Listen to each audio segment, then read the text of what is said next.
appelle ça les intervenants, mais c'est des gens qui travaillent sur le bord de la route.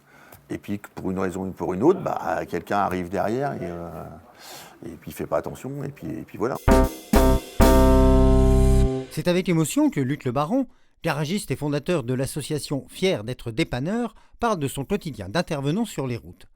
Et de ses peurs aussi. Quels sont les dangers pour les intervenants de la route ? La dangerosité, c'est tout ce qui est les fils de camion, les véhicules qui arrivent un peu vite et qui ne se déportent pas.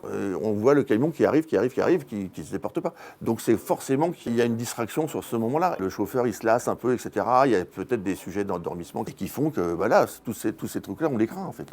Il y a maintenant dans les véhicules, il y a beaucoup de sujets de distraction. Il y a le CarPlay, il y a le téléphone, il y a tous ces trucs-là. Et en fait, on craint beaucoup toutes ces choses-là, puisque c'est ces choses-là qui font que le conducteur est inattentif et puis qui peut, avec la vitesse, venir nous taper et venir nous chercher sur le bord de la route, en fait.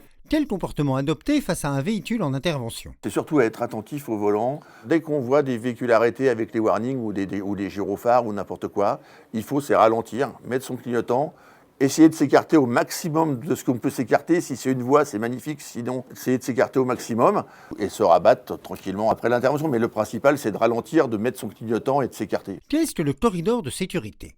Alors, le corridor de sécurité, c'est une règle obligatoire en France depuis 2018. C'est un espace virtuel qui sert à protéger les intervenants routiers, autoroutiers en intervention sur le bord des routes. C'est une règle qui oblige les usagers de la route à ralentir, à s'écarter pour laisser ce qu'on appelle le corridor de sécurité, qui est une voie de survie pour tous les gens qui travaillent sur le bord de la route.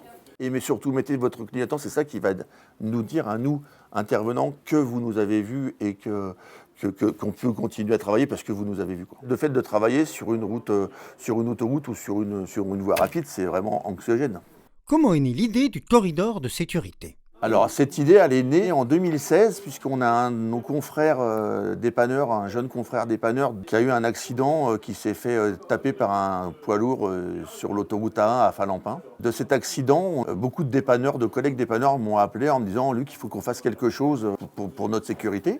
J'ai pas mal de confrères dépanneurs en Québec et le corridor de sécurité existait au Québec. Donc on en a parlé et puis on a décidé de faire un petit lobbying pour lancer obtenir une loi pour la protection des intervenants. Après 2 ans de combat, je vais dire, on a réussi à obtenir que cette loi soit votée, en fait.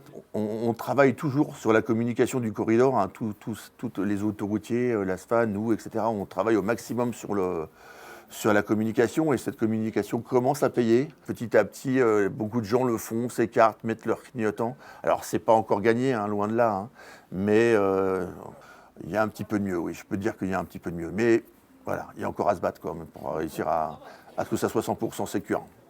De fait, chaque année, près de 300 véhicules de dépanneurs ou de patrouilleurs sont heurtés et, en moyenne, 4 intervenants perdent la vie.